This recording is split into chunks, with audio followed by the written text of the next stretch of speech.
Kay Pipoy Ronald, napakamayayaing tao po. Nagsimula daw po ng pandemic na bigla na lang daw po siyang hindi nagsasalita. Ba't nahiya ka sa tao? Ha? Sa tingin niyo po, nung mga naglalaro po ba siya ng ML or ano pong nilalaro niya, gano'n? Or may babae po na nakasakit ng puso niya, gano'n? Kaya mo magsalita? Kaya mo? Kahit marinig lang namin yung boses mo. Ngayon guys, nakapikit lang talaga. Yung gusto niyang sabihin, pinapapatid na lang sa sulat. Sige nga, isulat mo nga yung gusto mong sabihin, Gerard. Nga, magsulat ka nga ng gusto mong sabihin.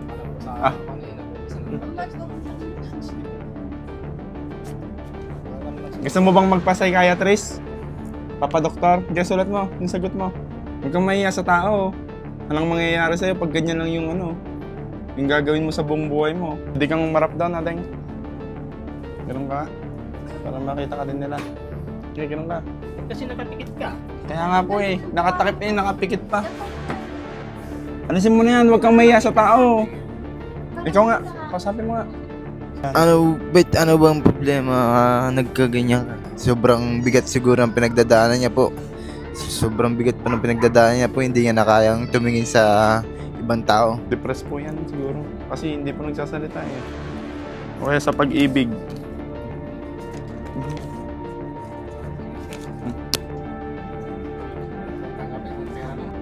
Hindi nangluloko ka lang kung gano'n. Hindi matino ka. Siyempre, kinuha mo yung pera eh. Tapos binigay mo. Ibig sabihin, away niyo mag-ina. May kiliti ka ba? Ay, mabiglang sa pakin na. Sariwakwakan na! Magandang araw po sa ating lahat. Nandito po tayo kay Pipoy ba pangalan te? Pipoy Ronald.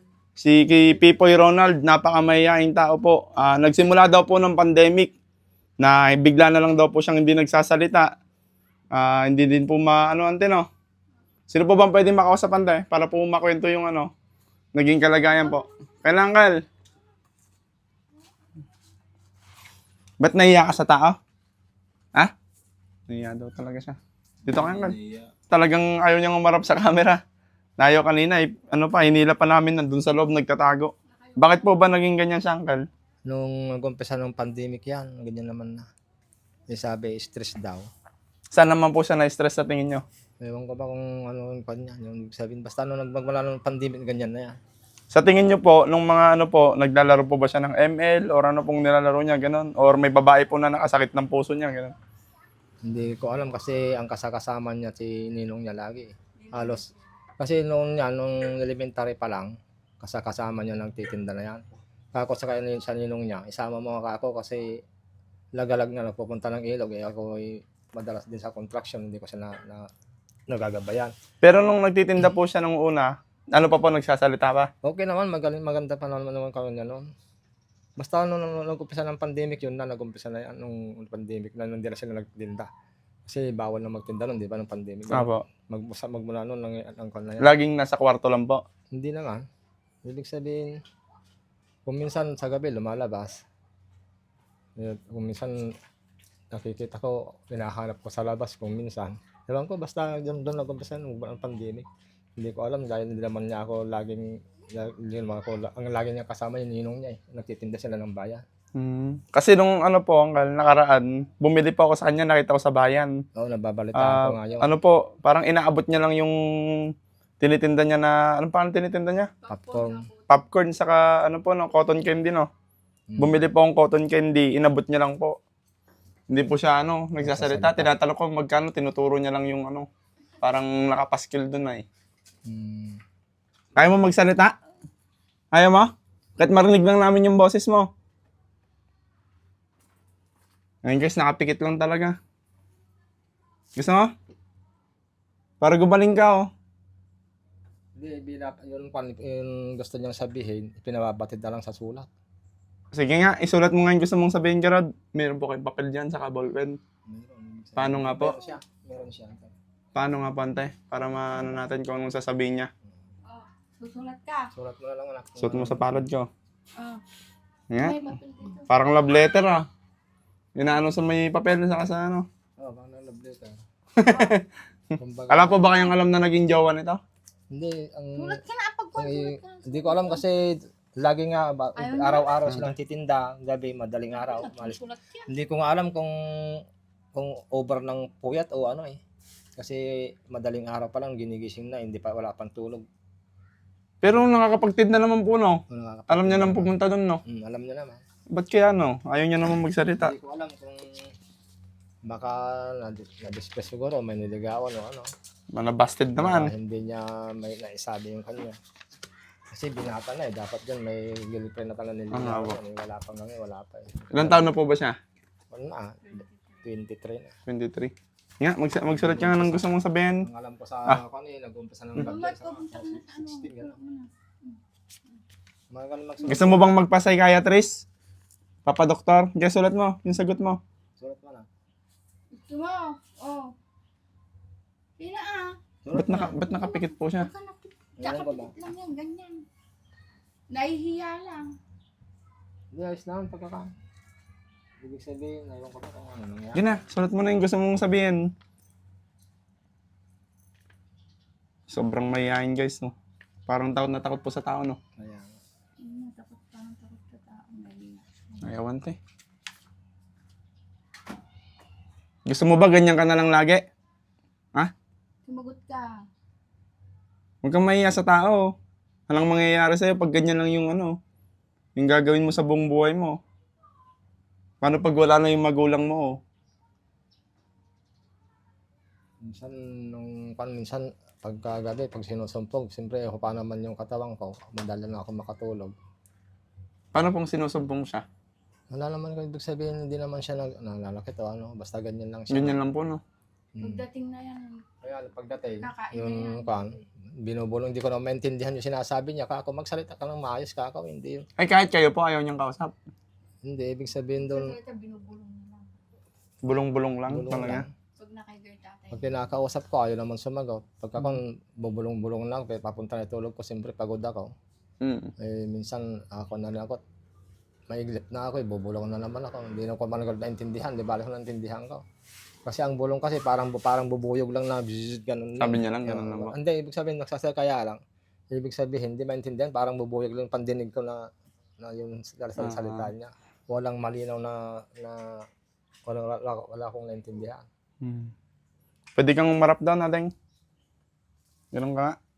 Para makita ka din nila. Okay, ganun ka. Ba't kasi nakapikit ka? Kaya nga po eh. Nakatakip eh, nakapikit pa. Tanggalin mo na, ganyan mo.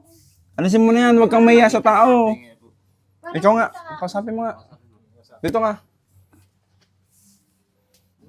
Kausapin mo. Paano pandemic? Hindi, ganun nag-umpisa. Ikaw nga, yan. Ano bang problema? Nagkaganyan ka? Wala po. Mahirap po konto. Mahirap po kapag kon. Baka mas lalo po siyang makakon po. Ma-depress po. Kapag kon. Kailangan natin ng magandang advice po. Sige, advisean mo ah. Kung ano man yung pinaglalaban mo kung ano pinaglalaban mo, sana matupad mo yan para hindi ka na magkaganyan ulit, para malampasan mo na lang yung mga pagsubok na dinadaanan mo. Yun na lang masasabi ko. Ang hirap na sobrang bigat siguro ang pinagdadaanan niya po. Sobrang bigat pa ng pinagdadaanan niya po, hindi niya na kayang tumingin sa ibang tao. Sobrang bigat ng pinagdadaanan niya na yun, niyuyuko niya na lang, na parang sinuko niya na lahat. Sa tingin mo, bakit nagkaganyan siya? Sa tingin ko, sa pamilya siguro, kaya sa parents, o kaya sa ina, o kaya sa may away sila na hindi nila nagustuhan, o hindi niya nagustuhan dati. Kaya sinuko niya lang siguro, o kaya dinaw niya yung sarili niya, o sinadya na lang ganyan, gusto niya na siguro magpakamatay, o kaya gusto niya na lang maging tulala na lang. Kaya siguro ganyan na lang iisipin ko. Kung ako nasa katawan niya, sige, mag-away tayo. Sige, mag-away, awayin niyo ako, mag-away tayo. Pero sa oras na napuno ako, tutulala na lang ako, geto na lang ako. Hindi na ako kikibo kahit maraming taong binibidyoan ako, kahit mapanood ako ng maraming tao, hindi na ako kikibo. Ganun yun Tulala siya? na lang ako. Kaya naging ganun siya? Oo, parang ganun na lang. kahit ako ganun yung gagawin ko eh. Pero lalaban ako kung ako noon doon, mapapaisip ako kung may nagmamahal pa ba sa akin, kung may sumusuporta pa sa akin, kung nakikita nila akong ganun, maawa ba sila sa akin, tutulungan ba nila ako, isipin ba nila na hindi na talaga, yung baliw na talaga ako, isipin nilang ganun. Pero tutulungan pa rin kaya nila ako kahit baliw na ako, ay yung gusto kong sabihin sana. Ay, sana, ganun na lang sana. Ang solusyon po dito, Uncle, ano? Doon ka na. Solusyon po dito, Ante, Uncle. Madala po sana sa psychiatrist. Ano po? Na naman kasi pera na, babalitaan ko eh. Wala naman tayong pera. Medyo ano lang din po kasi, malaki-laki din po yung gastusin sa ganito eh.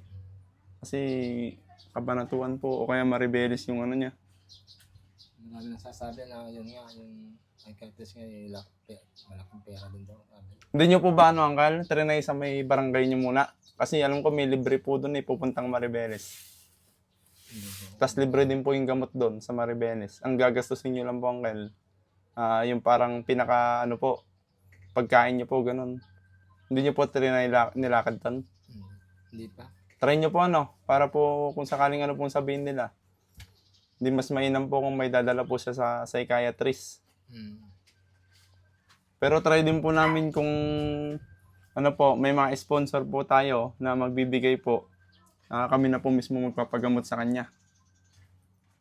Sayang naman po, ilang taon pa na po? 23? 23 pa lang. Kabata pa po eh. Masayahin tao dati yan. Ibig sabihin, madyaming din, mapalakaibiganin. Biglang ganun lang ang nangyayari sa kanya noong pandemic nga. Ayan po, hindi po natin alam talaga kung anong nangyari. Pero yun po ang pinakamainam na gagawin po. Ayan po. Bigyan ko lang din po siya ng ano niya. Depressed po yan siguro. Kasi hindi po nagsasalita eh. O kaya sa pag-ibig.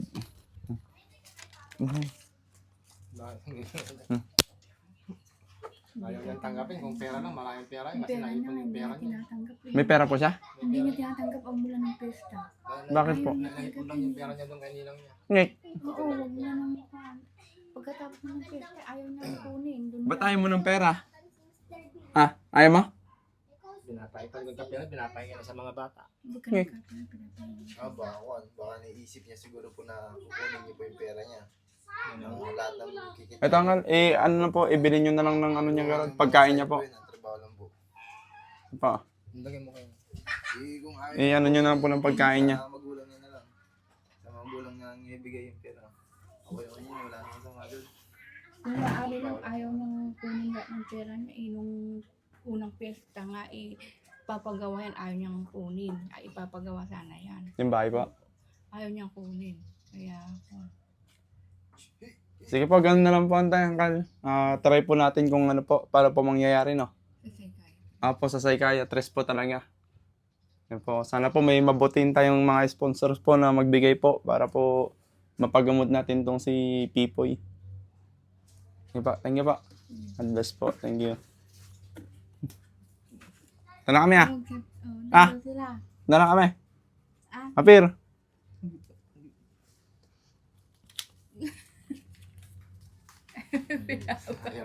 Ayaw niya. Ayaw niya. Kaya balik niya. Paano po kaya to pag ano, pag pupunta sa psychiatrist, sasama po kaya yan? Siyempre kasama niya. Siyempre kasama niya Ako kami. yan ibigay na lang sa magulang niya yung pera.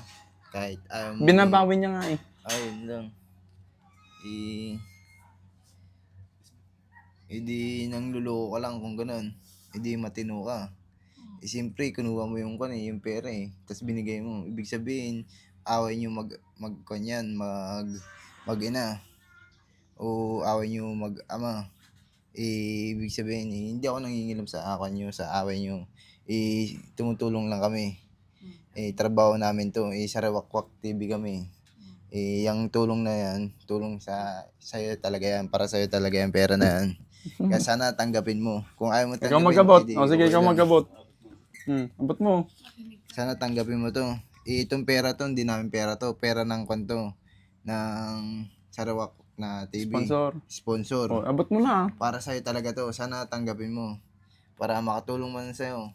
Sana magbago yung isip mo kapag nakakuha mo itong pera na to. Kung ano may pinag-awayan nyo, sana matapos na yung pinag-awayan nyo. Nag-away ba sila kasi? Sabi ko nga, kung nag-away lang sila, kung sakasakali lang. O sige, nag-away bigyan mo sila. ng garod.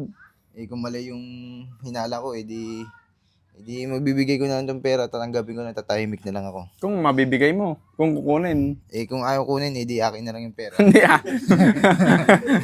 Relax mo, sige na. Ito, sana tanggapin mo ating. Kuya pa lang, kuya. Ito. Ano ka ngayon?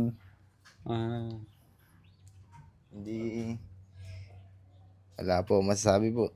Talagang ayaw po. Doon na sa kahit pupunta na.